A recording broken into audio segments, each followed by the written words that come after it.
En aquel tiempo, el Espíritu empujó a Jesús al desierto. Se quedó en el desierto 40 días, dejándose tentar por Satanás. Vivía entre alimañas y los ángeles le servían. Cuando arrestaron a Juan, Jesús se marchó a Galilea a proclamar el Evangelio de Dios. Decía: se ha cumplido el plazo, está cerca el reino de Dios. Convertíos y creed en el Evangelio. Palabra del Señor. Nos recordaba el Evangelio cómo Jesús, una vez que prenden a Juan, se marcha a Galilea, a los pueblos de esa zona, a proclamar el Evangelio. Y dice: se ha cumplido el plazo, está cerca de vosotros el reino de Dios. Comentan los evangelios cómo en tiempos de Cristo la sociedad judía estaba expectante porque esperaba la llegada del Mesías. Era, por tanto, una sociedad religiosa que creía en las promesas de Dios, de Yahvé, y que estaba esperando para ver cuándo se cumplían esas promesas, para ver cuándo iba a llegar el Mesías. ¿Por qué entonces no reconocieron a Cristo como Mesías? ¿Qué ocurrió para que aquel que había multiplicado los panes y los peces, para que aquel que había curado enfermos de lepra y de otras dolencias, para que aquel que había hecho milagros expulsando demonios y por lo tanto liberando a endemoniados, no fuera acogido como el Mesías, sino que al contrario acabara muriendo en la cruz? Lo que ocurrió fue que lo que Cristo vino a predicar no era lo que esperaban la mayor parte de los judíos. Esperaban un Mesías, sí, pero no el Mesías de Jesús. Esperaban unos un Mesías libertador político, a pesar de que las Escrituras hablaban de un Mesías que iba a liberarnos del pecado debido a los años de opresión, a los distintos imperios que habían pasado por Israel, quitándoles la libertad. Un gran grupo de judíos identificó al Mesías como un libertador político y no religioso. De manera que lo que esperaban era un libertador que les quitara el yugo, en este caso concreto, del Imperio Romano. Y claro, cuando a Cristo le preguntan si ha venido a hacer eso, a quitar al Imperio Romano, si tienen que pagar tributo al César, Jesús responde: dadme la moneda. ¿Qué efigie aparece en la moneda? Pues dad al César lo que es del César y a Dios lo que es de Dios. No era Jesús un revolucionario político. Y por lo tanto quedaron decepcionados. A estos el Mesías Jesús no les satisfacía. Pero había otros que tampoco quedaron satisfechos. Y eran aquellos judíos practicantes, identificados sobre todo con los fariseos, que cumplían la ley a rajatabla, la Torá. Por pequeño que fuera el precepto, ellos lo cumplían. Ellos iban al templo una vez al año, pagaban el diezmo de lo que ganaban. Ellos cumplían cantidad de preceptos rituales, no se dejaban ninguno. Y con eso pensaban, tenían ganado el cielo. Y cuando viene Cristo, que les dice que no solo tienen que evitar el mal, eso pedían los preceptos de la ley mosaica, sino también que tenían que hacer todo el bien que estuviera en su mano, y que tenían que poner el corazón, y que tenían que amar y tener misericordia, y perdonar al que les había hecho daño, y ver en el otro a su prójimo, y tratarles con misericordia, eso ya les parecía demasiado. Ese Dios, ese Mesías, era un Mesías que les sacaba de su zona de confort, que les complicaba la vida, porque les hacía no solo cumplir con unas normas que impedían hacer el mal, sino que además les pedía hacer todo el bien que estuviera en su mano.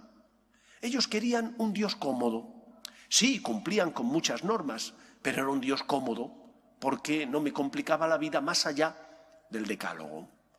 Y claro, cuando Cristo predica lo que predica, aquellos dicen: este Dios no me interesa, este Mesías me complica demasiado la vida. San Francisco de Asís que todos sabéis que llevaba una vida muy austera, vivía la pobreza radicalmente, vivía la obediencia, era una persona que decía que quería vivir el Evangelio sin glosa, sin ponerle ningún tipo de edulcorante. San Francisco de Asís decía que Dios era nunca bastante, porque cuando has dado un poquito y te parece que ya has llegado al límite, te pide más para darte, pero te exige más. Entonces, claro, este Mesías no gustó tampoco a los fariseos, ni a aquellos que buscaban una religión cómoda.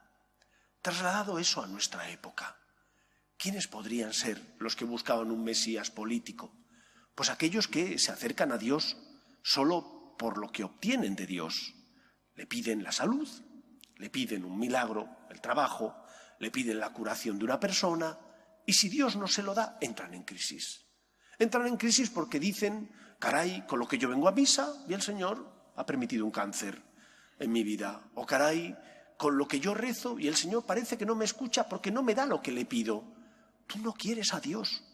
Tú quieres ese espíritu que sale de la lámpara de Aladino y que te da los deseos que tú quieres. Pero tú no crees en el Señor. Tú buscas un siervo. Tú buscas un libertador político o de lo que fuere, el Dios tapagujeros que te quita los problemas que tú quieres. Pero tú no quieres servir a Dios, no quieres amar a Dios. El otro grupo, aquellos que, siendo muy religiosos, son de la religión del cumplimiento. Cumplen para quedar justificados, cumplen para tener la conciencia tranquila, pero no hay nada que les saque de su zona de confort. No quieren complicaciones. No quieren eso de poner la otra mejilla o de ver a Jesús presente en los pobres o necesitados. Eso ya, es que eso es mucha complicación. Yo quiero el Dios de ir a misa los domingos y nada más, Padre. Así, una comodidad, un Dios cómodo.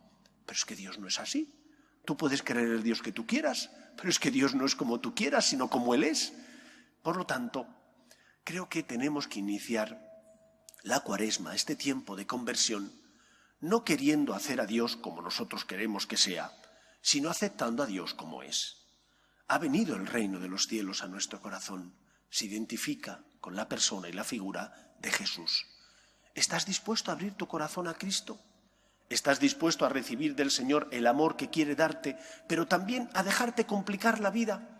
Porque Él quiere transformar el mundo y necesita tus manos, necesita tus obras de justicia, necesita tu integridad, necesita también tu misericordia para que ilumines, consueles, ayudes a los que sufren y pasan por tu vida.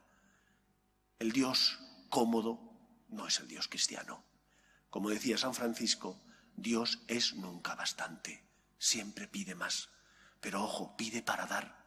Pide para darte la vida espiritual, pide para darte la salvación, pide para llenar tu corazón de amor, de alegría y de esperanza. Recuerdo hace varios años cómo en uno de los informativos de las televisiones generalistas españolas publicaban una encuesta. ¿Cuáles eran los trabajos que más satisfacen a los españoles? Conclusión, aquellos trabajos donde la persona se entrega a los demás. Aquellos trabajos donde la persona es capaz de salir de su zona de confort, de entregarse. Esos son los que más llenan. Quizás no te van a llenar los bolsillos porque no son los mejores remunerados, pero son los que llenan tu corazón de alegría y de esperanza. ¿Por qué razón? Porque el amor es el camino de la felicidad. Dios es amor, hemos sido creados a su imagen y semejanza, y cuando amamos imitando a Cristo y haciendo caso a lo que Él nos pide, entonces experimentamos que nuestra vida tiene sentido. Empecemos, por tanto, la Cuaresma acompañando al Señor, dejando que el Señor ilumine nuestro corazón, rezando más cada día para que el Señor dirija nuestros pasos, cure, sane nuestras heridas, perdone nuestros pecados, pero también ilumine nuestra vida para que hagamos el bien, todo el que esté en nuestra mano, y evitemos el mal. Y de esa manera se producirá la conversión en nuestro corazón. Convertirse significa girar nuestra mirada para que mire, para que sienta, para que vivamos como el Señor nos enseña. Él es el camino que nos lleva a la vida. No tengamos miedo a aquellos que pueden matar el cuerpo, pero no pueden hacer nada al alma. Temamos a los que matan el alma, porque el ser humano, cuando no cuida su alma, experimenta que su vida no tiene sentido, que está vacía. Cristo ha venido a acompañarte para enseñarte el camino de la felicidad. No tengas miedo, no estás solo. Él sale a tu encuentro, pero fíate de Él. No busques otro Mesías, acepta el Mesías Salvador, el que Yahvé envió para redimirnos y salvarnos. Que el Señor nos ayude. Nos ponemos en pie.